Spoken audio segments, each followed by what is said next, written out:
Hi, ഇന്ന് നമ്മൾ കാണാൻ പോകുന്നത് ഇഡ്ലിക്കട എന്ന പേരിൽ പുറത്തിറങ്ങിയ ധനുഷ് സംവിധാനം ചെയ്ത് ധനുഷും നിത്യമേനോനും പ്രധാന കഥാപാത്രങ്ങളായി എത്തിയ ചലച്ചിത്രമാണ്. രസകരമായ ചലച്ചിത്രത്തിന്റെ വിശദമായ കഥയിലേക്ക് പോകുന്നതിന് മുമ്പ് സിനിമാ കഥകൾ കേൾക്കാൻ ഇഷ്ടപ്പെടുന്ന പുതിയ കൂട്ടുകാരുണ്ടെങ്കിൽ നമ്മുടെ ചാനൽ ഒന്ന് സബ്സ്ക്രൈബ് ചെയ്യണേ. കൂട്ടുകാർക്ക് ഷെയർ ചെയ്തു കൊടുക്കുകയും കമന്റ് ചെയ്യുകയും ലൈക്ക് ചെയ്യുകയും ചെയ്യൂ. കഥയെ ആരംഭിക്കുന്നത് മുരുകന്റെ ശബ്ദത്തിലൂടെയാണ്. മുരുകൻ കുട്ടിക്കാലം മുതലുള്ള തന്റെ ഗ്രാമത്തിലെ ജീവിതത്തെപ്പറ്റിയും അവന്റെ അച്ഛൻ ശിവനേശനെ പറ്റിയും ശിവനേശന്റെ ഇഡലിക്കടയെപ്പറ്റിയും സംസാരിച്ചു തുടങ്ങുന്നു. ശിവനേശന്റെ ഇഡലിക്കട ആ നാട്ടിലും ചുറ്റുവട്ട പ്രദേശങ്ങളിലുമൊക്കെ അത്രയും പ്രശസ്തിയാർജിച്ചതായിരുന്നു. രാവിലെ 3 മണിക്ക് ശിവനേശൻ ഉണരും, കടയിലേക്ക് പോകും. അവധി ദിവസങ്ങളിൽ മുരുകനും തന്റെ അച്ഛന്റെ കൂടെ കടയിലേക്ക് പോകുന്നത് പതിവാണ്. കടയിലെത്തിയാൽ ഉടൻ തന്നെ ശിവനേശൻ കട മുഴുവൻ ക്ലീൻ ചെയ്യും. പൂജയോടെ പ്രാർത്ഥനയോടെ തന്റെ ജോലികൾ ആരംഭിക്കും. രാവിലെ ഉണ്ടാക്കാനുള്ള ഇഡലിക്ക് വേണ്ടിയിട്ടുള്ള മാവ് വീട്ടിൽ നിന്ന് തന്നെ അദ്ദേഹം അരച്ചു കൊണ്ടുവന്നിട്ടുണ്ടാകും. വൈകുന്നേരത്തേക്കുള്ളത് അവിടെ വെച്ചാണ് അരയ്ക്കുന്നത്. കൈയെടുക്കാതെ 2 മണിക്കൂർ തുടർച്ചയായി ആ ആട്ടുകല്ലിൽ അദ്ദേഹം മാവരയ്ക്കും. അദ്ദേഹത്തിന്റെ ഇഡലി കഴിക്കാൻ സ്ഥിരമായിട്ട് അദ്ദേഹത്തിന്റെ ഒരു കൂട്ടുകാരനും വരാറുണ്ടായിരുന്നു. ആറുമുഖം എന്നാണ് അദ്ദേഹത്തിന്റെ പേര്. ആസ്വദിച്ച് ശിവനേശന്റെ ഇഡലി കഴിച്ച് അദ്ദേഹം തന്റെ ദിവസം ആരംഭിക്കും. ശിവനേശൻ ഉണ്ടാക്കുന്ന പോലെ ഇഡലി മറ്റാർക്കും ഉണ്ടാക്കാൻ പറ്റില്ല എന്നാണ് ആറുമുഖത്തിന്റെ അഭിപ്രായം. ശിവനേശൻ എപ്പോഴും മകന് ഉപദേശം കൊടുക്കുന്ന ചില കാര്യങ്ങളുണ്ട്. അതിൽ പ്രധാനപ്പെട്ടത് അഹിംസയായിരുന്നു. ശിവനേശൻ ഒരു അഹിംസാവാദിയാണ്. കാര്യങ്ങൾ നേടിയെടുക്കാൻ ഒരിക്കലും അക്രമം പാടില്ല. ശാന്തമായ മനസ്സോടെ എല്ലാം ചെയ്യണം. ശിവനേശന് പ്രായം കൂടി വന്നു. മുരുകനും വളർന്നു വരാൻ തുടങ്ങി. വളരുംതോറും ഗ്രാമത്തിന്റെ രീതികളും അവിടുത്തെ ജീവിത സൗകര്യങ്ങളുമൊന്നും മുരുകന് പറ്റാതായി. അച്ഛൻ നാട്ടുകളിൽ അരയ്ക്കുന്നതിന്റെ പ്രയാസവും മുരുകന് മനസ്സിലാവുന്നുണ്ടായിരുന്നു. അങ്ങനാണ് ഗ്രൈൻഡറും മിക്സിയും വാങ്ങാം എന്ന അഭിപ്രായവുമായി മുരുകൻ തന്റെ അച്ഛന്റെ മുമ്പിലെത്തുന്നത്. പക്ഷേ ഗ്രൈൻഡർ വെച്ചരച്ച് ഇഡലി ഉണ്ടാക്കിയിട്ട് ശിവനേശൻ അത് തീരെ പിടിച്ചില്ല. തന്റെ ഒരു കൈവഴക്കം കൈപ്പാകം അതിനില്ലെന്നായിരുന്നു ശിവനേശൻ പറഞ്ഞത്. അമ്മയും അത് തന്നെ പറഞ്ഞു. ഒടുവിൽ ഗ്രൈൻഡറും മിക്സിയും വാങ്ങുന്നതില്ലാതായി. അച്ഛന്റെ ഇത്തരത്തിലുള്ള ചെറിയ ചെറിയ പിടിവാശികൾ മുരുകനൊട്ടും പറ്റുന്നുമുണ്ടായിരുന്നില്ല. നാളുകൾ വീണ്ടും മുമ്പോട്ടേക്ക് പോയി. ജീവിതം മെച്ചപ്പെടുത്തണം. കാറ്ററിംഗ് ആയിരുന്നു മുരുകൻ പഠിച്ചത്. ഒരു ദിവസം ഒരു ഐഡിയയുമായി മുരുകൻ അച്ഛനടുത്തെത്തി. അവരുടെ കടയ്ക്ക് വലിയ പേര് തന്നെയുണ്ട്. അതിന്റെ ഫ്രാഞ്ചൈസികൾ മറ്റ് പലയിടത്തും ആരംഭിക്കാം എന്നതായിരുന്നു അവൻ പറഞ്ഞത്. പക്ഷേ ശിവനേശന് അത് അംഗീകരിക്കാൻ പറ്റില്ലായിരുന്നു. താൻ നേരിട്ട് കുക്ക് ചെയ്യാത്ത ഒരിടത്തും തന്റെ പേരിൽ കട തുടങ്ങാൻ പറ്റില്ല എന്നായിരുന്നു ശിവനേശൻ പറഞ്ഞത്. അച്ഛന്റെ ഇത്തരത്തിലുള്ള വാക്കുകളും കാര്യങ്ങളുമൊന്നും മുരുകന് പലപ്പോഴും ഉൾക്കൊള്ളാൻ പറ്റിയിരുന്നില്ല. ആ ഗ്രാമവും കടയും തന്റെ കുടുംബവുമായിരുന്നു ശിവനേശന്റെ ലോകം. പക്ഷേ മുരുകന് എങ്ങനെയെങ്കിലും അവിടെ നിന്ന് പുറത്തേക്ക് പോകണമെന്നും ഒരുപാട് പണം സമ്പാദിക്കണമെന്നും മറ്റുമുണ്ടായിരുന്നു. ഒടുവിൽ തന്റെ പുതിയ ജീവിതത്തിനായി ചെന്നൈയിലേക്ക് പോവാൻ അവൻ തീരുമാനിച്ചു. ആദ്യമൊക്കെ ശിവനേശൻ അതിൽ എതിർപ്പുണ്ടായിരുന്നെങ്കിലും തന്റെ മകന്റെ ആഗ്രഹങ്ങൾക്ക് സ്വപ്നത്തിന് താൻ തടസ്സമാവരുത് എന്ന് കരുതി മനസ്സില്ലാ മനസ്സോടെ അയാൾ സമ്മതിക്കുകയാണ്. അങ്ങനെ ആ ദിവസം എത്തി. മുരുകൻ ഗ്രാമം വിട്ട് പോകുന്ന ദിവസം. അന്ന് ബസ്സിൽ കയറിയ മുരുകനോട് ശിവനേശൻ പറഞ്ഞു, എവിടേക്ക് പോയാലും ഇവിടേക്ക് നീ തിരിച്ചു വരണം. ഈ കടയും നാടുമൊന്നും വിട്ട് എനിക്കെങ്ങോട്ടും പോവാൻ സാധിക്കില്ല. എന്റെ കാലശേഷം ഈ ഇഡലിക്കടയും മറ്റും എല്ലാം നീയാണ് നോക്കി നടത്തേണ്ടത്. കഥ അവിടെ നിന്നും വർഷങ്ങൾക്കപ്പുറത്തേക്ക് പോകുന്നു. മുരുകൻ ഇപ്പോൾ ബാങ്കോക്കിൽ വളരെ വലിയൊരു കമ്പനിയുടെ ഭാഗമാണ്. വിഷ്ണുവർദ്ധൻ എന്നുപേരുള്ള വളരെ വലിയൊരു ബിസിനസ്മാനാണ് അതിന്റെ ഉടമ. വിഷ്ണുവർദ്ധന്റെ വിശ്വസ്തനായി അതിനോടകം അയാൾ മാറിയിട്ടുണ്ടായിരുന്നു. വിഷ്ണുവർദ്ധന് 2 മക്കളാണ്. മൂത്ത മകൾ മീര, ഇളയ മകൻ അശ്വിൻ. മീരയും മുരുകനും അതിനോടകം പ്രണയത്തിലാണ്. പക്ഷേ പ്രണയത്തിലാണെങ്കിൽ കൂടിയും എപ്പോഴും അവിടെ ഒരു ജോലിക്കാരനെ പോലായിരുന്നു മീരയുടെ അച്ഛനും മീരയുടെ സഹോദരനും മുരുകനെ നോക്കിക്കണ്ടിരുന്നത്.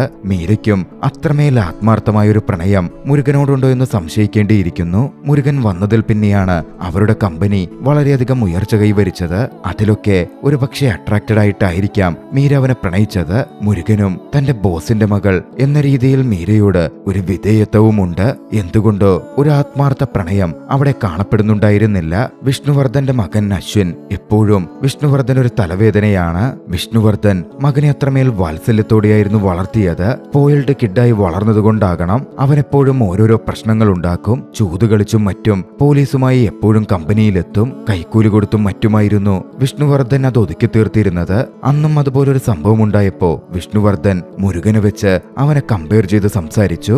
അശ്വിന് മുരുകൻ തന്റെ സഹോദരിയെ വിവാഹം കഴിക്കുന്നത് പോലും ഇഷ്ടമല്ല. അന്ന് വൈകിട്ട് യാത്ര ചെയ്യുമ്പോ അശ്വിൻ നാട്ടിലേക്ക് വിളിച്ചു. അശ്വിന്റെ അച്ഛനും അമ്മയും ബാങ്കോക്കിൽ വെച്ച് തീരുമാനിക്കപ്പെട്ട അശ്വിന്റെ വിവാഹത്തിന് വരാൻ വരാൻ വിസമ്മതിച്ചു നിൽക്കുകയാണ്. പ്രത്യേകിച്ചും അശ്വിന്റെ അച്ഛൻ ശിവനേശന് ഗ്രാമം വിട്ടങ്ങനെ പോകുന്നത് ഇഷ്ടമേയല്ല. അശ്വിന്റെ വിവാഹം ഗ്രാമത്തിൽ നടത്തണം എന്നൊക്കെയായിരുന്നു അദ്ദേഹത്തിന് ആഗ്രഹം. പക്ഷേ മൾട്ടി മില്യനറുടെ മകളുടെ വിവാഹമാണ്, ഒരുപാട് VIP-കളും മറ്റും പങ്കെടുക്കുന്ന വിവാഹം. അതങ്ങനെ ഒരു നാട്ടുപ്രദേശത്ത് നടത്താൻ പറ്റില്ലല്ലോ. അശ്വിനും ആകെ ദുഃഖത്തിലായിരുന്നു. ശിവനേശൻ വിവാഹത്തിന് വരുന്നില്ല എന്ന് സ്നേഹത്തോടെ തന്റെ മകനോട് പറഞ്ഞു. നാളുകൾ കുറച്ചുകൂടി മുമ്പോട്ടേക്ക് പോയി. അശ്വിനിൽ നിന്നുള്ള ഉപദ്രവവും പല ഘട്ടങ്ങളിലായി മുരുകന് നേരിടേണ്ടി വന്നു. അവൻ ചെയ്യുന്ന കുറെ തല്ലുകൊള്ളിത്തരത്തിന് കൂട്ടുനിൽക്കേണ്ടിയും വന്നു. ഒന്നും എതിർക്കാൻ ആ ഒരു അവസ്ഥയിൽ മുരുകന് പറ്റുന്നേ ഉണ്ടായിരുന്നില്ല. അവനും ഒരുതരം ശ്വാസം മുട്ടൽ അനുഭവപ്പെട്ടു തുടങ്ങി. അങ്ങനെ വിവാഹ ചടങ്ങുകൾ അടുക്കാൻ ആരംഭിച്ചിരുന്നു. ദിവസങ്ങൾക്ക് മുമ്പ് ഒരു പാർട്ടി ഉണ്ടായിരുന്നു. പാർട്ടിയിൽ എല്ലാവരും ആസ്വദിച്ചു നിൽക്കുകയാണ്. മുരുകനും അവിടെയുണ്ട്. പക്ഷെ അതൊന്നും ആസ്വദിക്കാൻ അവന് സാധിക്കുന്നില്ല. എന്തോ ഒരു അസ്വസ്ഥത. വൈകാതെയാണ് മുരുകന്റെ അമ്മയുടെ ഫോൺ കോൾ അവനെ തേടി എത്തുന്നത്. അവന്റെ അച്ഛൻ ശിവനേശൻ ഈ ലോകം വിട്ടുപോയി എന്നായിരുന്നു അമ്മ അവനോട് പറഞ്ഞത്. മുരുകൻ വല്ലാതെ ഷോക്കായി പോയിരുന്നു. അച്ഛന്റെ കർമ്മങ്ങൾക്ക് വേണ്ടി മുരുകന് നാട്ടിലേക്ക് പോകണം. മീരയാണെങ്കിൽ ആകെ വല്ലാത്തൊരവസ്ഥയിലാണ്. വിഷ്ണുവർദ്ധന്റെയും അവസ്ഥ മറ്റൊന്നല്ല. കല്യാണത്തിന് എല്ലാ VIP-കളെയും നാടൊട്ടുക്കും ക്ഷണിച്ചിട്ടുണ്ട്. അവരൊക്കെ എത്തി കല്യാണം മുടങ്ങിയാൽ ആകെ ചീത്തപ്പേരാകും. എന്തായാലും കർമ്മങ്ങൾക്കായി നാട്ടിൽ പോയി വേഗം തിരികെ വരാൻ അവർ മുരുകനോട് പറഞ്ഞു. മുരുകനെ സഹായിക്കാനും മറ്റ് കാര്യങ്ങൾക്കും കൂടെ ജോലി നോക്കുന്ന രാമരാജൻ എന്ന വ്യക്തിയെയും അവർ കൂടെ വിട്ടു. രാമരാജന്റെ നാടും മുരുകന്റെ നാടിനടുത്താണ്. വർഷങ്ങൾ പിന്നിട്ടതിനു ശേഷമാണല്ലോ മുരുകൻ നാട്ടിലേക്ക് എത്തുന്നത്. അച്ഛന്റെ അവസാന നാളുകളിൽ പോലും താൻ അച്ഛന്റെ കൂടെയില്ലാത്തതിലും മറ്റും ഓർമ്മകളിലൂടെ മുരുകൻ ഒരുപാട് വിഷമം അനുഭവപ്പെട്ടു. ഇതിനിടയിൽ മുരുകൻ വരാൻ വേണ്ടി അവന്റെ അച്ഛന്റെ മൃതശരീരം ഫ്രീസറിൽ വെച്ചിരിക്കുകയാണ്. അതുകൊണ്ടൊക്കെ തന്നെ നാട്ടുകാർക്ക് മുരുകനോട് ദേഷ്യമുണ്ടായിരുന്നു. വയസ്സായ അച്ഛനെയും അമ്മയെയും വിട്ട് പുറം രാജ്യത്ത് ജോലിക്ക് പോയി അവനങ്ങനെ ജോലി ചെയ്യുന്നതും മരണസമയത്ത് പോലും അച്ഛന്റെ അമ്മയുടെയും കൂടെയൊന്നും ഇല്ലാതിരുന്നതുമൊക്കെ നാട്ടുകാരെ ചൊടിപ്പിച്ചിരുന്നു. ശിവനേശൻ ആ നാട്ടുകാർക്ക് അത്രമേൽ പ്രിയപ്പെട്ട വ്യക്തിയായിരുന്നു എന്നതും ആ ദേഷ്യത്തിന് ഒരു കാരണമാണ്. എന്നിരുന്നാലും നീണ്ട യാത്രയ്ക്കൊടുവിൽ മുരുകൻ തന്റെ നാട്ടിലെത്തി. ഇതേ സമയം ശിവനേശന്റെ മരണത്തിൽ ചെറുതായിട്ടെങ്കിലും ഒന്ന് സന്തോഷിക്കുന്ന മാരിസ്വാമി എന്ന് പേരുള്ള വ്യക്തി അവിടെ ഉണ്ടായിരുന്നു. കാരണം മാരിസ്വാമിക്ക് ഒരു പൊറോട്ട കടയുണ്ട്. ശിവനേശന്റെ കട ഇനിയിപ്പോ അടയ്ക്കുമല്ലോ. അപ്പോ തന്റെ കട നല്ല രീതിയിൽ മെച്ചപ്പെടും എന്നയാൾ പ്രതീക്ഷിച്ചിരുന്നു. വൈകാതെ മുരുകൻ നാട്ടിലെത്തി. അച്ഛന്റെ മൃതശരീരം കാണുവാൻ വീടിനകത്തേക്ക് കയറി ചെന്നു. കരഞ്ഞുകൊണ്ട് അവിടെ ഒരു പെൺകുട്ടി ഇരിക്കുന്നുണ്ടായിരുന്നു. അവളുടെ പേര് കയലെന്നാണ്. മുരുകൻ നാട്ടിലില്ലാതിരുന്ന ആ കാലത്ത് മുരുകന്റെ അച്ഛനും അമ്മയ്ക്കും തുണയായിട്ടുണ്ടായിരുന്നത് കയലായിരുന്നു. കയലിന് മുരുകനോട് വല്ലാത്തൊരു പുച്ഛം തന്നെയാണ്. ബാല്യകാല സുഹൃത്തുക്കളായിരുന്നു അവർ. വൈകാതെ മരണാനന്തര ചടങ്ങുകൾക്ക് ആരംഭമായി. ശിവനേശന്റെ മൃതദേഹം വീട്ടിൽ നിന്ന് കൊണ്ടുപോകുന്ന സമയത്ത് അവരുടെ വീട്ടിലെ പശു പ്രസവിച്ചു. ഒരു കുട്ടി ജനിച്ചു. ശിവനേശൻ പോയ സമയത്ത് തന്നെ ഒരു പശുക്കിടാവ് ജനിച്ചതുകൊണ്ട് അത് ശിവനേശന്റെ പുനർജന്മമായിട്ടായിരുന്നു ശിവനേശന്റെ ഭാര്യ കണ്ടത്. ശിവ എന്ന് പേരിട്ട് അവർ ആ പശുക്കിടാവിനെ വിളിക്കാനും തുടങ്ങി. എല്ലാ ചടങ്ങുകളും കഴിഞ്ഞ് ഏവരും പിരിഞ്ഞുപോയി. മുരുകനും അമ്മയും കയലും മാത്രം ബാക്കിയായി. കയൽ വന്ന് മുരുകനോട് പറഞ്ഞു, അമ്മയുടെ ആഹാരവും ടാബ്ലറ്റും ഒക്കെ എടുത്തു വെച്ചിട്ടുണ്ട്, അതെടുത്തു കൊടുക്കണം. ഒറ്റയ്ക്ക് വിട്ട് എങ്ങോട്ടേക്കും പോയേക്കരുത്. വയസ്സാങ്കാലത്ത് അവരുടെയൊന്നും കൂടെ മുരുകനില്ലാത്തതിൽ കയലിന്റെ ദേഷ്യം പ്രകടമായിരുന്നു. രാമരാജൻ അന്ന് രാത്രി തന്റെ വീട്ടിലേക്ക് പോയി. വീട്ടിലേക്കെത്തിയ രാമരാജൻ കേട്ടത് മകനും മകളും അദ്ദേഹത്തെ ഒരുപാട് മിസ് ചെയ്യുന്നുണ്ട് എന്ന് സംസാരിക്കുന്നതായിരുന്നു. രാമരാജനെ കണ്ടപ്പോ അവർക്കേറെ സന്തോഷമാവുന്നുണ്ട്. അവർക്കാകെ വേണ്ടിയിരുന്നത് അച്ഛന്റെ പെട്ടിയായിരുന്നില്ല, അച്ഛനെ മാത്രമായിരുന്നു. കാരണം അദ്ദേഹത്തെ വീട്ടിലേക്ക് കയറ്റിക്കൊണ്ടുപോകുമ്പോ ഉപേക്ഷിച്ച മട്ടിൽ, എടുക്കാത്ത മട്ടിൽ അദ്ദേഹം കൊണ്ടുവന്ന സാധനങ്ങളടങ്ങിയ പെട്ടി വീടിന് വെളിയിലുണ്ടായിരുന്നു. രാമരാജൻ തന്റെ അമ്മയെ കണ്ടു. ഡിമെൻഷ്യ ബാധിച്ചു തുടങ്ങിയ ആ അമ്മയ്ക്ക് രാമരാജനെ ഓർമ്മയുണ്ടായിരുന്നില്ല. കുടുംബത്തിനു വേണ്ടി വിദേശത്ത് ജോലി നോക്കുമ്പോ തനിക്ക് നഷ്ടപ്പെടുന്നത് എന്തൊക്കെയാണ് എന്നൊരു തിരിച്ചറിവുകൂടി രാമരാജന് വരികയായിരുന്നു. ഇതിനിടയിൽ മീര മുരുകനെ കോൾ ചെയ്തു. വേഗം തിരിച്ചു വരണം, കല്യാണ ഒരുക്കങ്ങൾ നടക്കുകയാണ് എന്ന തരത്തിലൊക്കെ പറഞ്ഞു. ശിവനേശന്റെ മരണം, അതായത് മുരുകന്റെ അച്ഛന്റെ മരണം അവരെയൊന്നും ബാധിച്ചിരുന്നേയില്ല. അവർക്ക് വലുത് കല്യാണം മാത്രമായിരുന്നു. തന്റെ ഭർത്താവിന്റെ മരണം മുരുകന്റെ അമ്മയെ വല്ലാതെ തളർത്തി. അടുത്ത പുലർച്ചെ തന്റെ ഭർത്താവ് ഭർത്താവിനെ കടയിൽ വിടുന്ന കാര്യമാലോചിച്ച് അവർ എഴുന്നേറ്റു. അവരെയൊന്ന് സമാധാനപ്പെടുത്താൻ മുരുകനൊന്ന് കഷ്ടപ്പെട്ടിരുന്നു. പിന്നീട് കടയിലേക്ക് പോവാനുള്ള ആഗ്രഹം അമ്മ പ്രകടിപ്പിച്ചപ്പോ മുരുകൻ അമ്മയ്ക്കൊപ്പം കടയിലേക്ക് ചെന്നു. ഓർമ്മകൾ നിറഞ്ഞ ജീവിതം അവർ ആരംഭിച്ച ആ കടയിലേക്ക് മുരുകന്റെ അമ്മയുടെ ഓർമ്മകൾ ആ പഴയകാലത്തിലേക്ക് പോയി. അവരുടെ വിവാഹവും പിന്നീട് ജീവിക്കാൻ വേണ്ടി മുത്തശ്ശിയിൽ നിന്ന് പകർന്നു കിട്ടിയ അറിവ് വെച്ച് ശിവനേശൻ കട തുടങ്ങിയതും അവരൊന്നിച്ച് ആ കടയിൽ വളർന്നതും ജീവിച്ചതും ഒടുവിൽ ശിവനേശൻ വിട്ടുപോയതുമായ ഓർമ്മകൾ. ആ ഇഡ്ഡലിക്കട എന്നത് ശിവനേശനത്രമേൽ ആത്മബന്ധമുള്ള ഒന്നായിരുന്നു. അന്ന് തിരികെ വന്ന് കിടന്നുറങ്ങിയ മുരുകന്റെ അമ്മ പിന്നീട് ഉണർന്നതേയില്ല. തന്റെ ഭർത്താവ് പോയ ലോകത്തേക്ക് അവരും യാത്രയായി. അമ്മയുടെ മരണവും കൂടിയായപ്പോ മുരുകനാകെ തകർന്നുപോയിരുന്നു, തളർന്നുപോയിരുന്നു. വിവരം മീരയുടെ അടുത്തുമെത്തി. മീരാകെ ടെൻഷനിലായി. കല്യാണം മാറ്റിവെക്കേണ്ടി വരുമോ എന്നൊക്കെയാണ് അവളുടെ പേടി. എന്നിരുന്നാലും വീണ്ടും ചടങ്ങുകളൊക്കെ തീർത്ത് വേഗം വരാൻ പറഞ്ഞ് മീര മുരുകനെ നിർബന്ധിച്ചു. രാമരാജനോടത് നിർദ്ദേശിക്കുകയും ചെയ്തു. ഏറ്റവും ഒടുവിൽ മുരുകന്റെ വീട്ടിൽ അവനും ശിവയെന്ന് വിളിക്കുന്ന ആ പശുക്കിടാവും മാത്രമായി. പക്ഷെ ആ പശുക്കിടാവ് എന്തുകൊണ്ടോ മുരുകനോട് അടുക്കാറെ ഉണ്ടായിരുന്നില്ല. അത് തന്നോട് അകലം പാലിക്കുമ്പോ അച്ഛൻ തന്നോട് ദേഷ്യപ്പെട്ടിരിക്കുന്നത് പോലെയാണ് അവൻ അനുഭവപ്പെട്ടത്. മീരയാകട്ടെ രാമരാജനെ വീണ്ടും വീണ്ടും പ്രഷർ ചെയ്യുന്നു. എത്രയും പെട്ടെന്ന് മുരുകനെയും കൂട്ടി തിരിച്ചു വരണം എന്നാണ് അവൾ പറയുന്നത്. പക്ഷേ അച്ഛന്റെ ആ കട അതങ്ങനെ വിട്ടിട്ട് പോവാൻ മുരുകന് തോന്നിയില്ല. രാമരാജൻ മറ്റാർക്കെങ്കിലും കട വിൽക്കാൻ പറഞ്ഞു. കടയും അച്ഛന്റെ ഓർമ്മകളും പേരും അവിടെ നിലകൊള്ളും. മാരിസ്വാമിക്ക് ആ കട വാങ്ങാൻ ഉദ്ദേശമുണ്ടായിരുന്നു. മീരയായിരുന്നു പക്ഷേ രാമരാജനെ വെച്ച് അതിലും പ്രവർത്തിച്ചത്. 7 ലക്ഷം രൂപ മാരിസ്വാമി ഓഫർ ചെയ്തു. അത് കൊടുക്കുന്നത് മീരയാണ്.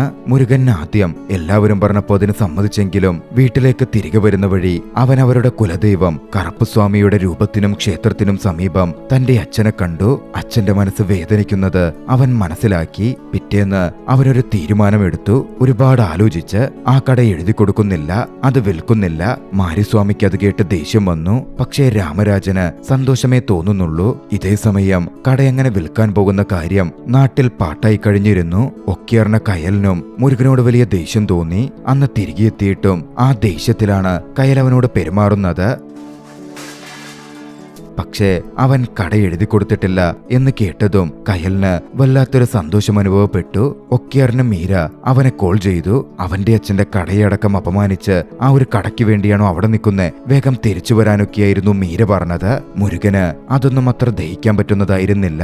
താനിനി വിവാഹത്തിന് അങ്ങോട്ടേക്ക് എത്തില്ല, കടവിട്ട് തനിക്കിങ്ങോട്ടും വരാൻ പറ്റില്ല എന്നവൻ തറപ്പിച്ചു പറഞ്ഞു. VVIPകൾ അടക്കം വരുന്ന വിവാഹം ക്യാൻസൽ ചെയ്താൽ ഒരുപാട് പ്രശ്നമാവുമെന്നും എല്ലാവരോടും മറുപടി പറയേണ്ടി വരുമെന്നും ഫേക്ക് ന്യൂസുകൾ മറ്റും വരുമെന്നും ബിസിനസ് കുടുംബമായി അവർക്ക് വലിയ നാണക്കേടാകും എന്ന കാര്യമൊക്കെ മീരയും മീരയുടെ ഫാദറും അടക്കം മുരുകനോട് പറഞ്ഞെങ്കിലും മുരുകൻ അതൊന്നും കേൾക്കാൻ തയ്യാറായിരുന്നില്ല. അവൻ ഫോൺ കട്ട് ചെയ്തു. തന്നോട് ക്ഷമിക്കണമെന്നും പറഞ്ഞു. മീര ആകെ തകർന്നിരിക്കുകയാണ്. ഇതേ സമയം മറുവശത്ത് മുരുകൻ എന്ത് ചെയ്യണമെന്ന് ചിന്തിക്കാൻ തുടങ്ങി. നാട്ടിൽ നിൽക്കാൻ തുടങ്ങിയ മുരുകനോടാകട്ടെ കയലിനൊരു ഇഷ്ടവും തോന്നാൻ ആരംഭിച്ചിരുന്നു. ആ ഇഷ്ടം ഇപ്പോഴൊന്നും തോന്നിയതല്ല. 9ാം ക്ലാസ് വരെ അവർ ബോയ് ഫ്രണ്ടും ഗേൾ ഫ്രണ്ടുമായിരുന്നു. ചെറുപ്പത്തിൽ ആ ഇഷ്ടം കയലിനിപ്പോഴും മുരുകനോടുണ്ട്. മുരുകന്റെ അച്ഛനും അമ്മയ്ക്കും കയലിനെ കൊണ്ട് മുരുകനെ വിവാഹം കഴിപ്പിക്കണം എന്നായിരുന്നു ആഗ്രഹവും. എന്തായാലും നാളുകൾ മുമ്പോട്ടേക്ക് പോയി. തന്റെ മാതാപിതാക്കളുടെ മരണത്തിൽ നിന്ന് പതിയെ മുക്തനായി വന്ന മുരുകനാകട്ടെ അച്ഛന്റെ ഇഡലിക്കട പുനരാരംഭിക്കാൻ തീരുമാനിച്ചു. ഇഡലിക്കട തുറക്കുന്നതിൽ കയലും അത്രമേൽ സന്തോഷിച്ചിരുന്നു. അടുത്ത ദിവസം പുലർച്ചെ എഴുന്നേറ്റ് 3 മണിക്ക് പോയി അവൻ നാട്ടുകല്ലിൽ മാവരയ്ക്കാൻ തുടങ്ങി. പക്ഷെ വിചാരിക്കുന്ന പോലല്ല. അച്ഛൻ 2 മണിക്കൂർ നിർത്താതെ മാവാട്ടിക്കൊണ്ടിരുന്നതാണ്. 5 മിനിറ്റ് അരച്ചപ്പോഴേക്കും മുരുകൻ അവശതയിലായി. എങ്ങനെയാണ് അച്ഛൻ ഇത്ര നേരം ഈ മാവരച്ചിരുന്നത് എന്ന് വരെ അവൻ അതിശയിച്ചു. അപ്പോഴേക്കും കയലും എത്തി. മുരുകനെ സഹായിക്കാൻ തുടങ്ങി. തന്നെ കൊണ്ട് നിസ്സാരമായിട്ട് ഇത് നടക്കും എന്ന രീതിയിൽ വന്ന് കയലും മാവാട്ടാൻ തുടങ്ങിയെങ്കിലും പെട്ടെന്ന് തന്നെ കയലും അവശതയിലായി. ഒടുവിൽ ഒരു തരത്തിൽ രണ്ടാളും കൂടി മാവാട്ടിയെടുത്തു. ഇഡലി ചുട്ടു. ശിവനേശന്റെ കടയിലെ ആദ്യമെത്തുന്ന കസ്റ്റമർ, എല്ലാ ദിവസവും അവിടെ നിന്ന് ഭക്ഷണം കഴിക്കുന്ന വ്യക്തി, ശിവനേശന്റെ കൂട്ടുകാരൻ ആറുമുഖമയ്യ അവിടെ ഭക്ഷണം കഴിക്കാനെത്തി. രാമരാജനും ഉണ്ടായിരുന്നു. പക്ഷേ ഇഡലി കഴിച്ചപ്പോ അദ്ദേഹത്തിന്റെ മുഖം മാറി. ആറുമുഖത്തിന് ഇഡലി അത്ര ഇഷ്ടപ്പെട്ടിട്ടില്ല. എങ്കിലും അദ്ദേഹം കുഴപ്പമില്ലെന്ന് പറഞ്ഞു. രാമരാജനാകട്ടെ ഈ ഇഡലിക്ക് എന്താ കുഴപ്പമെന്ന മട്ടിലായിരുന്നു. അച്ഛനുണ്ടാക്കുന്ന ഇഡലിക്കത്രയും തന്റെ ഇഡലി ശരിയായിട്ടില്ല എന്ന് മുരുകന് മനസ്സിലാവുന്നുണ്ടായിരുന്നു. വീണ്ടും അവർ ശ്രമം തുടർന്നു. മാവരയ്ക്കാൻ തങ്ങളെ കൊണ്ട് മാത്രം സാധിക്കുന്നില്ല എന്ന് തിരിച്ചറിഞ്ഞ ഘട്ടത്തിൽ രാമരാജനും മുരുകന്റെ സഹായത്തിനെത്തി. രാമരാജൻ അച്ഛൻ ഇനി തിരികെ പോകുന്നില്ലെന്ന് തീരുമാനിച്ചിരുന്നു. പക്ഷേ എന്നിട്ടും അവരുടെ ഇടയിൽ മെച്ചപ്പെട്ടു വരുന്നുണ്ടായിരുന്നില്ല. പതിയെ പതിയെ ശിവനേശന്റെ ഇഡലിക്കടയിൽ നിന്നും കസ്റ്റമേഴ്സ് കൊഴിഞ്ഞു പോവാൻ തുടങ്ങി. പൊറോട്ടക്കടയിലെ തിരക്കും വർദ്ധിച്ചു. ആളുകൾ തന്നെ പറഞ്ഞു തുടങ്ങി, എന്തിനവൻ കട തുറന്നത്? അച്ഛന്റെ പേര് തന്നെ ഇല്ലാതാക്കാനാണോ? മുരുകനും വിഷമം തോന്നുന്നുണ്ടായിരുന്നു. മാരിസ്വാമി കൈലിന്റെ മേൽ എപ്പോഴും കണ്ണുവെച്ച് നടക്കുന്നുണ്ടായിരുന്നു. അവളെ വിവാഹം കഴിക്കാൻ പലതവണ മാരിസ്വാമി പ്രപ്പോസൽ വെച്ചതാണ്. പക്ഷേ കയൽ സ്വീകരിച്ചില്ല. കയലിങ്ങനെ എപ്പോഴും മുരുകന്റെ കൂടെ നടക്കുന്നതും വീട്ടിൽ മുരുകന് വേണ്ട കാര്യങ്ങളൊക്കെ ചെയ്തു കൊടുക്കുന്നതിന് പറ്റിയുമൊക്കെ മാരിസ്വാമി അതോടെ ആളുകളോട് അപവാദങ്ങൾ പറഞ്ഞുണ്ടാക്കാൻ തുടങ്ങി. അങ്ങനെ കുറച്ചു ദിവസങ്ങൾ കൂടി പിന്നിട്ടപ്പോ ശിവനേശന്റെ ഇഡലിക്കടയിലേക്ക് ആരും തന്നെ വരാതായി. മാരി അങ്ങോട്ടേക്ക് കയറി വന്നു. ഈ കട എനിക്ക് വിറ്റാ മതിയെന്ന് പറഞ്ഞതല്ലേ? നിന്റെ അച്ഛന്റെ ഇഡലിക്കൊരു പേരുണ്ടായിരുന്നു. ഇപ്പോ നീയായിട്ട് ഇഡലിക്കട വീണ്ടും തുറന്ന് ആ പേരടക്കം നശിപ്പിച്ചു. ഇതിലും ഭേദം നീ ഒന്നും ചെയ്യാണ്ടിരിക്കലായിരുന്നു. മാരിസ്വാമി പറഞ്ഞതിൽ ഒരു കാര്യമുണ്ടെന്ന് മുരുകനും തോന്നി. എന്തു ചെയ്യണമെന്ന് ആലോചിക്കാൻ അച്ഛൻ എപ്പോഴും പോയിരിക്കുന്ന കറുപ്പസ്വാമിയുടെ അമ്പലത്തിൽ അവൻ പോയിരുന്നു. അച്ഛനവനായി തുണയ്ക്കെത്തുന്നതായി അവൻ അനുഭവപ്പെട്ടു. അവന്റെ മനസ്സിലെ കുറെ സംശയങ്ങൾ മാറി. ഗ്രാമത്തിന്റെ മണ്ണിൽ തൊട്ട് അച്ഛൻ എങ്ങനെ ഇഡലിയുണ്ടാക്കിയിരുന്നോ ആ രീതിയിലേക്ക് മാറുവാൻ അവൻ തീരുമാനിച്ചു. പൂർണ്ണമായും ഗ്രാമത്തിലെ ഒരു വ്യക്തിയാകാൻ ശിവയെന്ന് പേരിട്ട് വിളിക്കുന്ന പശുക്കുട്ടി പോലും അവന്റെ അടുത്തേക്ക് എത്തിച്ചേർന്നിരുന്നു. സ്വപ്നത്തിൽ വന്ന് അച്ഛൻ പറഞ്ഞ ഗൈഡൻസുകൾ കൊണ്ട് അവൻ കൃത്യമായി ഇഡലിയുണ്ടാക്കി. ആത്മാർത്ഥമായി മനസ്സുറപ്പിച്ച് അച്ഛനെ മനസ്സിൽ ആരാധിച്ച് അവൻ ഉണ്ടാക്കിയ ഇഡലി. ഒടുവിൽ ഇഡലി കഴിക്കാൻ വേണ്ടി ആറുമുഖം അയ്യയും എത്തി. പതിവ് പോലെ ഇഡലി വിളമ്പി. അത് ഒരുവായി കഴിച്ചതും ശിവനേശ എന്ന് വിളിച്ച് നിറക്കണ്ണുകളോടെ അദ്ദേഹം മുരുകനെ നോക്കി. അതിൽ നിന്ന് തന്നെ മുരുകന് എല്ലാം വ്യക്തമായിരുന്നു. തന്റെ അച്ഛനുണ്ടാക്കുന്ന പോലെ ഇഡലി ഉണ്ടാക്കാൻ അവന് സാധിച്ചുകൊണ്ടിരിക്കുന്നു. പിന്നീട് അങ്ങോട്ടേക്ക് കട മെച്ചപ്പെട്ടു വന്നു. കടയിലെ തിരക്കും വർദ്ധിക്കാൻ ആരംഭിച്ചു. മറുവശത്ത് മീരയുടെ വിവാഹം മുടങ്ങിയതിൽ വലിയ ഗോസിപ്പുകളും മറ്റു കാര്യങ്ങളും പടർന്നു പിടിക്കാൻ തുടങ്ങിയിരുന്നു. മീര വലിയ ദേഷ്യത്തിലായി. അശ്വിൻ മീരയ്ക്കടുത്തെത്തി അവനെ താൻ എങ്ങനെയും തിരിച്ചു കൊണ്ടുവരും എന്നൊക്കെ പറഞ്ഞു. അശ്വിന് മുരുകനെ ഇഷ്ടമേ ആയിരുന്നില്ല. എന്നിരുന്നാലും തന്റെ സഹോദരിക്ക് മുമ്പിൽ ആളാവാൻ പറഞ്ഞതായിരുന്നു അത്. വൈകാതെ ആ കടയിലേക്ക് അശ്വിൻ വന്നെത്തി. ആ ഒരു ഇഡലിക്കടയ്ക്ക് വേണ്ടി മില്ലിനെയർ ജീവിതം വേണ്ടെന്ന് വെച്ച അവനോട് അശ്വിന് വെറും പുച്ഛമായിരുന്നു. കൂട്ടിക്കൊണ്ടുവരാൻ എന്ന മട്ടിൽ വന്ന അവനാകട്ടെ ആ രീതിയിലല്ല മുരുകനോട് സംസാരിച്ചത്. മുമ്പൊക്കെ സംസാരിക്കുന്ന പോലെ വളരെ മോശം രീതിയിലാണ്. അവിടെ വെച്ച് അശ്വിൻ മുരുകനെ കല്യാണം മുടക്കിയതിൽ ഒരുപാട് തല്ലി. പക്ഷേ നാട്ടുകാരും അത് ചോദ്യം ചെയ്യാൻ വന്നില്ല. എല്ലാവരും കണ്ടുനിന്നതേയുള്ളൂ. ഒടുവിൽ അച്ഛന്റെ കടയുടെ ബോർഡ് അശ്വിൻ വലിച്ചിട്ട് അതിൽ ചവിട്ടാൻ പോയപ്പോ അത് സഹിക്കാൻ മുരുകന് സാധിച്ചില്ല. കനത്ത ദേഷ്യത്തിൽ എഴുന്നേറ്റ് വന്ന മുരുകൻ അശ്വിനെ ആദ്യമായി തിരികെ തല്ലി. ശക്തമായ മുരുകന്റെ തല്ലലിൽ അശ്വിൻ വീണിട്ടുണ്ടായിരുന്നു. ഒടുവിൽ അശ്വിന്റെ ബോഡി ഗാർഡുകൾ വന്ന് അവനെ ഹോസ്പിറ്റലിലേക്ക് എടുത്തുകൊണ്ട് പോയി. പക്ഷെ അശ്വിനെ തല്ലിയ ശേഷം മുരുകൻ ഒരു വിഷമാവസ്ഥയിലായി. അഹിംസാവാദിയായിരുന്ന അച്ഛൻ അക്രമത്തിനൊന്നും പോവരുത്, സമാധാനത്തിലെ പ്രശ്നങ്ങൾക്ക് പരിഹാരമുണ്ടാകൂ എന്നൊക്കെ അവനെ പഠിപ്പിച്ചതാണ്. അതെല്ലാം താൻ തെറ്റിച്ചിരിക്കുന്നു. ഇതേസമയം അശ്വിൻ ഹോസ്പിറ്റലിലായ വിവരമറിഞ്ഞ് വിഷ്ണുവർദ്ധനും മീരയും നാട്ടിലെത്തി. വിഷ്ണുവർദ്ധൻ അന്നേ വരെ തന്റെ മകനെ ഒന്ന് നുള്ളി നോവിച്ചിട്ട് പോലുമില്ല. ആ മകൻ ആ ഒരു അവസ്ഥ വന്നതിൽ അയാൾ വലിയ രോഷത്തിലും ദേഷ്യത്തിലുമായിരുന്നു. എന്നാൽ അങ്ങോട്ടേക്ക് മുരുകൻ വന്നു മാപ്പ് ചോദിക്കാൻ ശ്രമിച്ചു. വിഷ്ണുവർദ്ധന് മുരുകനോട് വലിയ ദേഷ്യം തോന്നിയിരുന്നു. ആ ദേഷ്യം അയാൾ പ്രകടിപ്പിക്കുകയും ചെയ്തു. മാസങ്ങൾ കഴിഞ്ഞാലേ അശ്വിന്റെ പരിക്കുകൾ സുഖപ്പെട്ടു വരികയുള്ളൂ. അതിനുള്ളിൽ അവന്റെ കൺവെട്ട് നിന്ന് നീ എങ്ങോട്ടെങ്കിലും പൊക്കോ എന്ന മട്ടിൽ വിഷ്ണുവർദ്ധൻ മുരുകനെ ഭീഷണിപ്പെടുത്തുകയും ചെയ്തു. നാളുകൾ മുമ്പോട്ടേക്ക് പോയി. ഗ്രാമം വിട്ടുപോകാൻ മുരുകനൊരു ഉദ്ദേശവും ഉണ്ടായിരുന്നില്ല. ഗ്രാമത്തിലെ ജീവിതവും ആ സമാധാനവുമൊക്കെ അവൻ വല്ലാതെ ആസ്വദിച്ചു തുടങ്ങി. ഇതിനിടയിൽ പലതവണ കയൽ തന്റെ പ്രണയം മുരുകനോട് പ്രകടമാക്കാൻ ശ്രമിച്ചു. മുരുകൻ അതൊക്കെ മനസ്സിലാവുന്നുണ്ടെങ്കിലും അവൻ അവളോടൊന്നും തന്നെ പറഞ്ഞില്ല. മറുവശത്താകട്ടെ ചികിത്സയിൽ അശ്വൻ സുഖപ്പെട്ടു വന്നുകൊണ്ടിരുന്നു. മീരയ്ക്കും അതിനോടകം മുരുകനോട് ദേഷ്യം തോന്നിത്തുടങ്ങി. മുരുകനെ കൂട്ടിക്കൊണ്ടുവരാൻ ചെന്ന തന്റെ സഹോദരനെ മുരുകൻ ഒരു കാര്യവുമില്ലാതെ മർദ്ദിക്കുകയായിരുന്നു എന്നായിരുന്നു മീര ചിന്തിച്ചത്. ഇതിനിടയിൽ മുരുകന്റെ കടയിലെ കച്ചവടം കൂടുന്നത് മാരിക്കത്ര ഇഷ്ടപ്പെടുന്നുണ്ടായിരുന്നില്ല. മാരിസ്വാമി വീണ്ടും മുരുകനെയും കയലിനെയും പറ്റി അപവാദങ്ങൾ പറഞ്ഞു നടക്കാൻ തുടങ്ങി. ഇപ്പോഴൊക്കെ മുരുകനാകട്ടെ എന്തുകൊണ്ടാണ് അശ്വിൻ തന്നെ അടിച്ചപ്പോ നാട്ടുകാരും തന്റെ സപ്പോർട്ടിന് വരാതിരുന്നത് എന്ന് ചിന്തിക്കുകയായിരുന്നു. അച്ഛനോട് നാട്ടുകാർക്ക് അത്രമേൽ സ്നേഹമുണ്ട്, പക്ഷെ എന്തുകൊണ്ടാണ് തന്നോടതില്ലാത്തത് അവൻ ഒരുപാട് ചിന്തിച്ചു. ഒടുവിൽ ജനങ്ങൾക്കിടയിലേക്ക് ഇറങ്ങാൻ മുരുകൻ തീരുമാനിച്ചു. അവരുടെ എല്ലാ കാര്യങ്ങളിലും അവൻ പങ്കുചേർന്നു. നാട്ടുകാർ പതിയെ പതിയെ മുരുകനെയും ഇഷ്ടപ്പെടാനും സ്നേഹിക്കാനും ആരംഭിച്ചു. കുറച്ച് നാളുകൾ അങ്ങനെ കടന്നുപോയി. ഒരു ദിവസം രാത്രിയിൽ മുരുകൻ നാട്ടിലൂടെ നടന്നു വന്നുകൊണ്ടിരിക്കുകയായിരുന്നു. കൂടെ ആ പശുക്കിടാവുമുണ്ട്. പെട്ടെന്ന് അവിടെ തന്റെ ചുറ്റിലുമായി കുറച്ച് ആളുകൾ വരുന്നത് മുരുകൻ മനസ്സിലാക്കി. അശ്വന്റെ ആളുകളാണ്. ഉടൻ തന്നെ അവൻ രാമരാജനെ വിളിച്ചു നാട്ടിലുള്ള കുറച്ച് ആൾക്കാരെയും കൂട്ടി ഈ ഏരിയയിലേക്ക് വരാൻ ആവശ്യപ്പെട്ടു. പക്ഷെ അപ്പോഴേക്കും അശ്വൻ വന്ന് മുരുകനെ അടിച്ചിരുന്നു. ഇത്തവണ അശ്വനെ മുരുകൻ തിരിച്ചടിക്കുന്നില്ല. അവന്റെ ദേഷ്യമെല്ലാം അവൻ തന്നെ തല്ലി തീർക്കട്ടെ, അത് കഴിയുമ്പോ പ്രശ്നങ്ങളൊക്കെ അവസാനിക്കും എന്നായിരുന്നു മുരുകൻ കരുതിയത്. അങ്ങനെ കുറെ നേരം മർദ്ദിച്ച ശേഷം അശ്വൻ തിരിച്ചു പോവാൻ നേരത്ത് മുരുകൻ ചോദിച്ചു, നീ ഇപ്പോ സന്തോഷവാനാണോ? പ്രശ്നമൊക്കെ അവസാനിച്ചില്ലേ? അത് കേട്ട് അശ്വന് വീണ്ടും ദേഷ്യം വന്നു. മനഃപൂർവ്വം അവൻ അടികൊള്ളാൻ നിന്നു തന്നതാണ് എന്ന് അശ്വന് മനസ്സിലായി. അങ്ങനെ ഒരു ഔദാര്യം അശ്വന് വേണ്ടായിരുന്നു. അതുകൊണ്ട് തന്നെ അവൻ മുരുകനെ വീണ്ടും മർദ്ദിക്കാൻ തീരുമാനിച്ചു. അപ്പോഴേക്കും ആളുകൾ വരുന്ന ശബ്ദവും മറ്റും കേട്ടു. അതോടെ വാഹനത്തിലേക്ക് മുരുകനെ കയറ്റി അവിടെ നിന്നും അവർ പോവുകയാണ്. അങ്ങോട്ടേക്ക് രാമരാജനും ആൾക്കാരും എത്തി. രക്തം വീണ് കിടക്കുന്നതൊക്കെ കണ്ടപ്പോ എന്തോ അപകടം സംഭവിച്ചിട്ടുണ്ട് എന്ന് രാമരാജന് മനസ്സിലായി. പോരാത്തതിന് വാഹനങ്ങൾ പോകുന്നതും രാമരാജൻ നോക്കിക്കണ്ടിരുന്നു. വൈകാതെ ആ വിവരങ്ങൾ വിഷ്ണുവർദ്ധന്റെ ചെവിയിലെത്തി. മീര ഇതറിഞ്ഞാൽ വലിയ പ്രശ്നം തന്നെ ഉണ്ടാക്കും എന്ന് അയാൾക്കറിയാം. അതുകൊണ്ട് തന്നെ തൽക്കാലം മീരയെ അടുത്തുള്ള അമ്പലത്തിലേക്ക് പ്രാർത്ഥിക്കാൻ വിഷ്ണുവർദ്ധൻ പറഞ്ഞയച്ചു. അശ്വനാകട്ടെ മുരുകനെ കൊല്ലാനായി ഒരിടത്ത് കൊണ്ടുവന്നിരിക്കുകയായിരുന്നു. വിഷ്ണുവർദ്ധൻ അവനെ പിന്തിരിപ്പിക്കാൻ ശ്രമിച്ചെങ്കിലും ഇവിടെയെല്ലാം അവസാനിപ്പിക്കാൻ പറഞ്ഞെങ്കിലും അശ്വൻ അടങ്ങുന്നുണ്ടായിരുന്നില്ല. അവനെ തോക്കടിച്ച് വെടിവെച്ചു കൊല്ലാനായി അശ്വൻ മുന്നിട്ട് ചെല്ലുകയാണ്. വിഷ്ണുവർദ്ധൻ അവനെ തടയാൻ ശ്രമിച്ചു. പക്ഷേ എന്നിട്ടും അശ്വൻ മുരുകനെ ഷൂട്ട് ചെയ്തു. മുരുകൻ മരിച്ചു എന്ന് ചിന്തിച്ച വിഷ്ണുവർദ്ധൻ തന്റെ ആൾക്കാരോട് ഗ്രാമത്തിലെ ജനങ്ങൾ കാണാതെ ബോഡി എവിടെയെങ്കിലും കൊണ്ടുകളയാൻ പറഞ്ഞു. പക്ഷെ അപ്പോഴേക്കും വിഷ്ണുവർദ്ധന്റെ ആളുകൾ മുരുകനെ കൊണ്ടുപോയിട്ടുണ്ട് എന്ന് രാമരാജനിൽ നിന്നറിഞ്ഞ ആ ജനങ്ങൾ മുരുകനെ തിരിഞ്ഞിറങ്ങിയിട്ടുണ്ടായിരുന്നു. നാട് മുഴുവൻ അവർ മുരുകനെ തിരഞ്ഞു. കുറെ ആളുകൾ വിഷ്ണുവർദ്ധന്റെ വീടിന് മുമ്പിലും തടിച്ചുകൂടി. ഇതേ സമയം മീര അമ്പലത്തിലുണ്ടെന്ന് മനസ്സിലാക്കി രാമരാജൻ മീരയുടെ അടുത്തെത്തി. സ്നേഹത്തോടെ തന്റെ വീട്ടിലേക്ക് ക്ഷണിച്ചു. വീട്ടുകാർക്ക് മീരയെ കണ്ടാൽ സന്തോഷമാവും എന്നൊക്കെ പറഞ്ഞാണ് വിളിച്ചുകൊണ്ടുപോകുന്നത്. പക്ഷെ അവിടെത്തിയ രാമരാജൻ മീരയെ തടവിലാക്കി. വിഷ്ണുവർദ്ധൻ ആ നാട് വിട്ട് പുറത്തു കിടക്കാനുള്ള ശ്രമം ആരംഭിച്ചു. ഉന്നതിയിലുള്ളവരെ വിളിച്ച് പോലീസ് സ്റ്റേഷനിലേക്കും വിവരമെത്തിച്ചു. ഇൻസ്പെക്ടർ ആ ഗ്രാമത്തിലുള്ള വ്യക്തിയാണ്. അദ്ദേഹത്തിന് തന്റെ ഗ്രാമത്തിനോട് ഒരു കമ്മിറ്റ്മെന്റുമുണ്ട്. പക്ഷെ പ്രഷർ കാരണം അയാൾക്ക് രണ്ട് സൈഡിലും നിൽക്കേണ്ടി വരുന്നു. മാത്രമല്ല കൈക്കൂലിയും കിട്ടുമല്ലോ. ഒടുവിൽ ജനങ്ങൾ കാട്ടിലൊക്കെ അന്വേഷിച്ച് മുരുകനെ ഉപേക്ഷിച്ച നിലയിൽ കണ്ടെത്തി. മുരുകൻ മരിച്ചിട്ടുണ്ടായിരുന്നില്ല.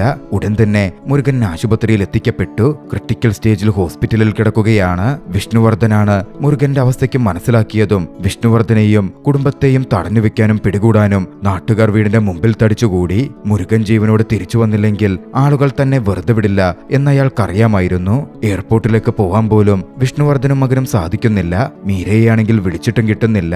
ഒടുവിൽ ഇൻസ്പെക്ടറോട് തങ്ങളെ എങ്ങനെയെങ്കിലും എയർപോർട്ടിൽ എത്തിക്കാനുള്ള സഹായം വിഷ്ണുവർദ്ധൻ ആവശ്യപ്പെട്ടു. ഇൻസ്പെക്ടർ ജനങ്ങൾക്കടുത്തെത്തി വിഷ്ണുവർദ്ധന്റെ ആൾക്കാരെല്ലാം മുരുകനെ ഷൂട്ട് ചെയ്തതെന്ന് പറഞ്ഞെങ്കിലും അവരതൊന്നും വിശ്വസിക്കാൻ കൂട്ടാക്കിയില്ല. അവരത് പറഞ്ഞ നീയും വിശ്വസിക്കുമോ എന്നായിരുന്നു നാട്ടുകാർ ചോദിച്ചത്. മാത്രമല്ല വിദേശത്ത് പോയി ജോലി ചെയ്ത് നാട്ടിലെ അച്ഛനെ അമ്മയെ നോക്കാത്ത ഒരുത്തനെ എന്തിനാ നിങ്ങളിങ്ങനെ സപ്പോർട്ട് ചെയ്യുന്നത് എന്ന മട്ടിൽ ഇൻസ്പെക്ടർ ചോദിച്ചെങ്കിലും കാര്യമൊക്കെ ശരിയായിരിക്കും. പക്ഷെ അവൻ നാട്ടിലേക്ക് തിരിച്ചു വന്ന് അവന്റെ അച്ഛൻ ആഗ്രഹിച്ച പോലെ കട നോക്കി നടത്തിയില്ലേ, അവനിപ്പോ നമ്മുടെ സ്വന്തം നാട്ടുകാരനാ എന്ന മട്ടിൽ നാട്ടുകാർ മുരുകനെ പൂർണ്ണമായി സപ്പോർട്ട് ചെയ്തു. ഒടുവിൽ ഇൻസ്പെക്ടർ വിഷ്ണുവർദ്ധന്റെ അടുത്തെത്തി കാര്യങ്ങൾ അറിയിച്ചു. വിഷ്ണുവർദ്ധനാണ് മുരുകനെ ഷൂട്ട് ചെയ്തത് എന്ന തരത്തിലായിരുന്നു ഇൻസ്പെക്ടറിനോട് പറഞ്ഞിരുന്നത്. എന്തായാലും മുരുകൻ മരിക്കാതെ സൂക്ഷിച്ചോ, ഇല്ലെങ്കിൽ നിങ്ങൾക്ക് ഇവിടുന്ന് പോവാനേ പറ്റില്ല എന്ന് ഇൻസ്പെക്ടറും പറഞ്ഞു. അവിടെ ഉണ്ടായിരുന്ന അശ്വിൻ അതൊക്കെ കേട്ട് ഞെട്ടുന്നുണ്ടായിരുന്നു. വൈകാതെ ആശുപത്രിയിൽ കിടന്ന മുരുകന് ബോധം തെളിഞ്ഞു. അവിടെ പ്രശ്നമുണ്ടാക്കേണ്ടെന്ന് കരുതി ഗ്രാമത്തലവനുമായി മുരുകന്റെ അടുത്തെത്തി കാര്യങ്ങൾ ചോദിച്ചറിയാനായിരുന്നു ഇൻസ്പെക്ടറിന്റെ ലക്ഷ്യം. ഗ്രാമത്തലവനോട് മുരുകനിന് വിഷ്ണുവർദ്ധന്റെ പേര് പറഞ്ഞാലും ജനങ്ങളോട് അത് പറയരുത് എന്ന് ഇൻസ്പെക്ടർ ചട്ടം കെട്ടിയിരുന്നു. പക്ഷേ മുരുകൻ വിഷ്ണുവർദ്ധന്റെ പേര് പറഞ്ഞില്ല. ഇരുട്ടായതുകൊണ്ട് ആരാണ് വെടിവെച്ചതെന്ന് കണ്ടില്ല എന്നായിരുന്നു അവൻ പറഞ്ഞത്. ഇൻസ്പെക്ടറിനും ആശ്വാസമായി. ക്രമസമാധാന പ്രശ്നം ഉണ്ടാവില്ലല്ലോ. പിന്നാലെ ആ വിവരം ജനങ്ങൾ അറിഞ്ഞതും ജനങ്ങൾ പിരിഞ്ഞുപോയി. മുരുകൻ അപകടനില തരണം ചെയ്തതോടെ മീരയെയും രാമരാജനും സംഘവും വിട്ടയച്ചു. അവൾ വീട്ടിലെത്തി അച്ഛനോട് കയർത്ത് സംസാരിച്ചു. അച്ഛനാണോ ഷൂട്ട് ചെയ്തതെന്ന് ചോദിച്ചു. എന്തിനാ അങ്ങനെ ചെയ്തത് എന്ന് ചോദിച്ചവൾ ബഹളമുണ്ടാക്കി. അച്ഛൻ പറഞ്ഞു, നമ്മുടെ ഭാഗത്തൊരു തെറ്റുമില്ല, ആരുടെയോ കയ്യിൽ നിന്ന് അബദ്ധത്തിൽ പറ്റിയതാണ്. മുരുകൻ ഭേദമായി തിരിച്ച് വീട്ടിലേക്കെത്തി. ആ സമയം ജനങ്ങൾ മുഴുവൻ അവനെ കാത്തുനിൽക്കുന്നുണ്ടായിരുന്നു. അവന് ആ ഗ്രാമത്തിന്റെ മുഴുവൻ സപ്പോർട്ട് കിട്ടുന്നുണ്ട്. ഏറെ സന്തോഷത്തോടെ അവനത് നോക്കിക്കണ്ടു. ഗ്രാമം മുഴുവൻ തങ്ങളുടെ ബന്ധുക്കളാണ്, താൻ ഒറ്റയ്ക്കല്ല എന്നമ്മ പറഞ്ഞ പഴയ കാര്യങ്ങൾ അവന്റെ മനസ്സിലേക്ക് ഓടി വന്നു. കയ്യിലായിരുന്നു മുരുകനെ താങ്ങിപ്പിടിച്ച് വീട്ടിലേക്ക് കൊണ്ടുപോയത്. ജനങ്ങൾ അത് കണ്ട് ഓരോന്ന് പറയാൻ തുടങ്ങിയപ്പോ ദേഷ്യം പിടിച്ച കൈലിന്റെ അമ്മ അങ്ങോട്ടേക്ക് കയറി വന്നു. കൈലിനെ വഴക്ക് പറഞ്ഞ് കൊണ്ടുപോവാൻ തുടങ്ങി. ആ സമയം മുരുകൻ താൻ കൈലിനെ വിവാഹം കഴിക്കാൻ തയ്യാറാണ് എന്ന കാര്യം അറിയിച്ചു. കയൽ അതിശയത്തോടെയും സന്തോഷത്തോടെയും മുരുകനെ നോക്കി. അമ്മ അവളെ വലിച്ച് പുറത്തേക്ക് കൊണ്ടുപോയെങ്കിലും കുറച്ചു ദൂരം പിന്നിട്ടപ്പോ സന്തോഷത്തോടെ അവളുടെ കൈ വിട്ടു. മുരുകനെ അവൾ വിവാഹം കഴിക്കുന്നതിൽ അമ്മയ്ക്ക് സന്തോഷമേ ഉള്ളൂ എന്നത് സൂചിപ്പിക്കുന്നുണ്ടായിരുന്നു. പതിയെ പതിയെ മുരുകൻ ഫുള്ളായി റിക്കവറായി. ഇതിനിടയിൽ മീര അവനെ കാണാനെത്തി. തന്റെ ആളുകളാണോ മുരുകനെ ഷൂട്ട് ചെയ്തതെന്ന് ചോദിക്കുമ്പോ അറിയില്ല, ഇരുട്ടായിരുന്നു എന്നായിരുന്നു അവൻ കള്ളം പറഞ്ഞത്. കല്യാണം വേണ്ടെന്ന് വെച്ച് നീ നാട്ടിൽ തുടർന്നത് തനിക്കൊരുപാട് ദേഷ്യമുണ്ടാക്കി എന്ന് മീര പറഞ്ഞപ്പോ അവൻ തിരിച്ചു ചോദിച്ചു, അന്ന് എന്റെ അച്ഛനു പകരം നിന്റെ അച്ഛൻ മരിച്ചിരുന്നെങ്കിൽ നീ കല്യാണം മുമ്പോട്ട് കൊണ്ടുപോകാമായിരുന്നു. എന്റെ അച്ഛനേക്കാളും നിന്റെ അച്ഛന്റെ ജീവന് എന്തെങ്കിലും തരത്തിൽ വിലവ്യത്യാസമുണ്ടോ? അതുകൊണ്ടാണോ നീ അങ്ങനെ ചിന്തിച്ചത്? അതൊക്കെ കേട്ടപ്പോ തന്റെ ഭാഗത്തെ തെറ്റ് മീരയ്ക്ക് തിരിച്ചറിയാൻ സാധിച്ചു. കുറച്ച് ദിവസങ്ങൾ കൂടി കഴിഞ്ഞ് തങ്ങൾ നാട്ടിൽ നിന്ന് തിരികെ പോകൂ എന്ന് മീര പറഞ്ഞപ്പോ മുരുകൻ അത് കാര്യമായി തന്നെ ശ്രദ്ധിച്ചിരുന്നു. ഇതേസമയം മറുവശത്ത് അശ്വിനെപ്പോഴും വലിയ ദേഷ്യത്തിലാണ്. അശ്വിനാണ് ഷൂട്ട് ചെയ്തത് എന്ന് പോലും മുരുകൻ മറ്റുള്ളവരോട് പറഞ്ഞില്ലല്ലോ. വീണ്ടും മുരുകൻ തന്നെ ഇൻസൾട്ട് ചെയ്യുകയാണ് എന്നാണ് അശ്വിന്റെ വാദം. എന്തെങ്കിലും ഒരു പണി അവനെ തിരിച്ചു കൊടുത്തേ പറ്റൂ എന്ന ദേഷ്യത്തിലായിരുന്നു അശ്വിൻ. വിഷ്ണുവർദ്ധൻ സമാധാനിപ്പിച്ചിട്ടും അവൻ അടങ്ങിയില്ല. വിഷ്ണുവർദ്ധൻ ആണെങ്കിൽ അശ്വിനോട് മുരുകൻ ചെയ്യുന്ന കാര്യങ്ങളെപ്പറ്റി അതത്ര വലുതാണെന്ന മട്ടിൽ സംസാരിച്ചു. അച്ഛന്റെ ഇടലിക്കട അവൻ സംരക്ഷിക്കുന്നു. നിനക്ക് വേണ്ടി ഞാനൊരു സാമ്രാജ്യം കെട്ടിവെച്ചിട്ടുണ്ട്, എന്നിട്ട് നീ അതിനു വേണ്ടി ഒന്നും ചെയ്യുന്നില്ല. അതുകൂടിയായപ്പോ അശ്വിന്റെ ദേഷ്യം ഇരട്ടിച്ചു. അശ്വിനെ തനിയെ വിട്ടാൽ കാര്യങ്ങൾ മൊത്തത്തിൽ കുഴഞ്ഞുമറിയും എന്ന് മനസ്സിലായതും മകന്റെ ദേഷ്യം തണുപ്പിക്കാൻ എന്തെങ്കിലും ചെയ്യാൻ അവന്റെ കൂടെ നിൽക്കാൻ വിഷ്ണുവർദ്ധൻ തീരുമാനിച്ചു. അതിനായി ആദ്യം ഇൻസ്പെക്ടറിനെ വിളിച്ച് അയാളെ ഉപയോഗിക്കാൻ ശ്രമിച്ചു. മുരുകന്റെ ഇടലിക്കടയ്ക്ക് ആധാരവും മറ്റുമുണ്ടോ, പേപ്പറുകൾ ശരിയാണോ എന്നറിയാനായിരുന്നു അവർ ശ്രമിച്ചത്. പുറമ്പോക്കിലാണെങ്കിൽ അത് തകർത്തു കളഞ്ഞ് പ്രതികാരം വീട്ടാം എന്ന തരത്തിൽ അശ്വിനും വിഷ്ണുവർദ്ധനും ചിന്തിച്ചിരുന്നു. ഇൻസ്പെക്ടർ എത്തി പറഞ്ഞു, സാധാരണ ഇങ്ങനത്തെ കടകളൊക്കെ പുറമ്പോക്കില ഉണ്ടാവാറുള്ളത്, ഒന്ന് അന്വേഷിക്കാൻ പറഞ്ഞ് വിഷ്ണുവർദ്ധൻ ഇൻസ്പെക്ടറിനെ അതിന് ഏർപ്പാടാക്കി. കുറച്ചധികം തുക കൈക്കൂലിയും കൊടുത്തു. ജോലി ഏറ്റുവാങ്ങിപ്പോയ ഇൻസ്പെക്ടർ കടയുമായി ബന്ധപ്പെട്ട കാര്യങ്ങൾ അന്വേഷിക്കുകയും ചില കാര്യങ്ങളൊക്കെ ചെയ്യുകയും ചെയ്തു. ഇതിനിടയിൽ മാരിസ്വാമി കയലിനെ വിവാഹം കഴിച്ചു തരണമെന്ന് പറഞ്ഞ് കയലിന്റെ അമ്മയുടെ അടുത്തെത്തി. പക്ഷേ കയലും അമ്മയും ചേർന്ന് അയാളാണ് അപവാദങ്ങൾ പറഞ്ഞു വരുത്തിയതെന്നും മനസ്സിലാക്കി അയാളെ നാണം കെടുത്തി ഇറക്കി വിട്ടു. മാരിസ്വാമിക്ക് വലിയ ദേഷ്യം തന്നെ തോന്നിയിരുന്നു. അധികം വൈകാതെ ഇൻസ്പെക്ടർ വിഷ്ണുവർദ്ധന്റെയും അശ്വിന്റെയും അടുത്തെത്തി. ഇഡലിക്കടയ്ക്ക് പേപ്പറുകളൊക്കെ ഓക്കെയാണെന്ന കാര്യം അറിയിച്ചു. അവർ ഞെട്ടലോടെയായിരുന്നു അത് കേട്ടത്. അതെങ്ങനെ ശരിയാകും എന്ന മട്ടി ചോദിച്ചപ്പോ അവര് പേപ്പർ കറക്റ്റാക്കി വെച്ചതിന് ഞാനെന്ത് ചെയ്യാനാ എന്നായിരുന്നു ഇൻസ്പെക്ടർ ചോദിച്ചത്. അശ്വിൻ ദേഷ്യത്തിൽ ഇൻസ്പെക്ടറെ കടന്നു പിടിച്ചു. ഇൻസ്പെക്ടർ ചിരിയോടെ അശ്വിനോട് ഒരു കാര്യം പറഞ്ഞു, നിങ്ങളാണ് മുരുകനെ വെടിവെച്ചത് എന്ന് പറഞ്ഞൊരു കേസ് ഫയൽ ചെയ്യാൻ എനിക്ക് ഇപ്പോഴും പറ്റും. അത് കേട്ടതും അശ്വിന്റെ പിടിവിട്ടു. ഇൻസ്പെക്ടർ അവിടെ നിന്ന് പോന്നു. പുറത്തെത്തിയപ്പോ ഒരു കോൺസ്റ്റബിൾ, ശരിക്കും ആ കടയ്ക്ക് പേപ്പറൊക്കെ ഉണ്ടായിരുന്നോ സാറേ എന്ന മട്ടിൽ ഇൻസ്പെക്ടറോട് ചോദിച്ചു. അപ്പോഴാണ് ചില യാഥാർത്ഥ്യങ്ങൾ വ്യക്തമാകുന്നത്. യാഥാർത്ഥ്യത്തിൽ ഇഡലിക്കടയ്ക്ക് പേപ്പറുകളൊന്നും ഉണ്ടായിരുന്നില്ല. വിഷ്ണുവർദ്ധൻ കൊടുത്ത ആ പണം കൊണ്ട്, കൈക്കൂലി കൊണ്ട് ഇഡലിക്കടയ്ക്ക് വേണ്ട പേപ്പറുകളൊക്കെ ശരിയാക്കിയത് ഇൻസ്പെക്ടറാണ്. കാര്യമെന്തെന്നാൽ കുട്ടിക്കാലത്ത് പഠിക്കുന്ന സമയത്ത് ആ ഇൻസ്പെക്ടർ എപ്പോഴും ഭക്ഷണം കഴിച്ചിരുന്നത് ആ ഇഡലിക്കടയിൽ നിന്നുമായിരുന്നു. പണം പോലും വാങ്ങാതെ അന്ന് വിദ്യാർത്ഥികൾക്ക് അദ്ദേഹം ഭക്ഷണം കൊടുത്തിരുന്നു. നാടിന്റെ ഐഡന്റിറ്റിയായ ആ ഇഡലിക്കട നശിപ്പിക്കാൻ, അങ്ങനെ കൂട്ടുനിൽക്കാൻ ഇൻസ്പെക്ടറിന് പറ്റുമായിരുന്നില്ല. ഇതേസമയം മറുവശത്ത് എല്ലാം കൊണ്ടും ദേഷ്യത്തിലായ മാരിസ്വാമി മുരുകനെ എന്തെങ്കിലും ചെയ്യണമെന്നുറച്ച് വെട്ടുകത്തിയുമായി അവന്റെ വീട്ടിലേക്ക് എത്തി. വീട്ടിലെത്തുമ്പോ അവിടെങ്ങും ആരുമില്ല, മുരുകനുമില്ല. അപ്പോഴാണ് ആ പശുക്കുട്ടിയെ കാണുന്നത്. അതിനെ വെട്ടിക്കൊല്ലാനായി അവൻ വാളോങ്ങി. കൃത്യസമയത്ത് മുരുകൻ അങ്ങോട്ടേക്ക് എത്തിയിരുന്നു. മുരുകൻ മാരിസ്വാമിയെ അടിച്ചിട്ടു. ഇരുവരും തമ്മിൽ ശക്തമായ ഫൈറ്റ് ഇറങ്ങേറാൻ തുടങ്ങി. മറുവശത്ത് അശ്വിൻ ഇവിടം വിട്ട് അച്ഛന്റെ കൂടെ താൻ ബാങ്കോക്കിലേക്ക് വരാൻ തയ്യാറാണ് എന്ന് പറഞ്ഞിരുന്നു. മകൻ പറയുന്ന കേട്ട് അയാൾ സന്തോഷിച്ചു. പ്രശ്നങ്ങളെല്ലാം അവസാനിക്കുകയാണല്ലോ. അയാൾക്ക് ഏറ്റവും വലുത് അയാളുടെ ബിസിനസ് ആയിരുന്നു. ടിക്കറ്റ് എടുക്കാൻ അയാൾ തന്റെ PA പറഞ്ഞു. പക്ഷേ അശ്വിന്റെ മനസ്സിൽ വേറെ ചിന്തകളുണ്ടായിരുന്നു. ഫൈറ്റ് നടക്കുമ്പോ അശ്വിനെത്തി ഇഡലിക്കടയ്ക്ക് തീയിട്ടു. മുരുകൻ മാരിസ്വാമിയുമായി ഫൈറ്റ് ചെയ്തുകൊണ്ടിരിക്കുകയാണല്ലോ. അതൊന്നും അയാൾ അടഞ്ഞ പറഞ്ഞതുമില്ല. കടയ്ക്ക് തീപിടിക്കുന്ന കണ്ട് ആൾക്കാരെത്തി തീയണയ്ക്കാൻ ശ്രമിച്ചു. ഇതേ സമയം മാരിസ്വാമി അടിച്ചിട്ട മുരുകൻ മാരിയോട് ചോദിച്ചു, നിങ്ങൾക്കെന്താ എന്നോട് ഇത്ര ദേഷ്യമെന്ന് എനിക്കറിയില്ല. ഞാൻ ഈ നാട്ടുകാരൻ തന്നെയല്ലേ? പുറത്തുനിന്നുള്ളവർ വന്ന് എന്നെ ഉപദ്രവിച്ച് എനിക്ക് മനസ്സിലാക്കാം. നാട്ടുകാരനായ നീ എന്നെ ഉപദ്രവിച്ച ഞാൻ പിന്നെ എന്ത് ചെയ്യാനാ? ഞാൻ എങ്ങോട്ട് പോവാനാ? നിനക്കെന്താ വേണ്ടത്? എന്റെ ഇഡലിക്കട വേണോ? അല്ലെങ്കിൽ വേറെന്തെങ്കിലും വേണോ? ഇനി നിനക്ക് എന്നെ കൊല്ലാനാണെങ്കിൽ ഇന്ന് അരിവാള് നീ എന്നെ കൊന്നോ? അതും പറഞ്ഞ് മുരുകൻ നിന്നതും മാരിസ്വാമിക്ക് കുറ്റബോധം തോന്നി. അപ്പോഴേക്കും ആളുകൾ ഓടിയെത്തി മുരുകന്റെ തീ കത്തിയമരുന്ന കാര്യം പറഞ്ഞു. മുരുകൻ ഓടി അവിടെ എത്തിയപ്പോഴേക്കും കട പൂർണ്ണമായും കത്തി നശിച്ചിരുന്നു. അടുത്ത ദിവസം പുലർച്ചെ വിഷ്ണുവർദ്ധനും അശ്വനും ബാങ്കോക്കിലേക്ക് തിരികെ പോവാൻ തയ്യാറായി നിൽക്കുകയാണ്. അപ്പോഴാണ് മീര രാമരാജനിൽ നിന്നും അശ്വൻ ചെയ്ത പ്രവൃത്തി അറിയുന്നത്. ദേഷ്യത്തോടെ പുറത്തേക്ക് വന്ന അവൾ അശ്വനെ എതിരിട്ടു. അശ്വൻ ചെയ്ത പ്രവൃത്തി വിഷ്ണുവർദ്ധനും അപ്പോളായിരുന്നു അറിഞ്ഞത്. എല്ലാം കൊണ്ടും മീരയ്ക്ക് സഹിക്കുന്നുണ്ടായിരുന്നില്ല.